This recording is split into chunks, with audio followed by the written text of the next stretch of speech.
the 4 biggest busts in fantasy football from 2025. Starting it off, we got Justin Jefferson, who was likely 3rd overall in your fantasy draft. However, finished 26th amongst wide receivers in points per game, and throughout the playoff push, he averaged just 6.6 fantasy points from week 9 to week 14. Next up is Ashton Jeanty, who is likely also a first-round pick in your fantasy draft. Coming out of college, he was poised to be a generational talent. However, behind this offensive line, he only surpassed 100 rushing yards once throughout the whole 2025 season, and in over 40% of his games, he failed to reach 10 fantasy points, even in PPR scoring.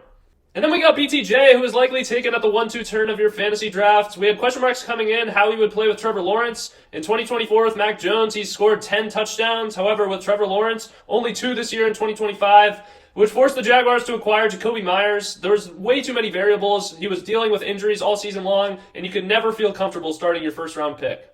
And our number 1 bust from the 2025 season is none other than Lamar Jackson. He was picked as likely QB2 or QB3 in your drafts, and he gave you glimmers of hope. Through the first 3 weeks, he was averaging 27 fantasy points per game. However, for the rest of the season, he averaged just 14 fantasy points per game, which put him just behind Marcus Mariota throughout that span. You were forced to start him every week, and he let you down time and time again.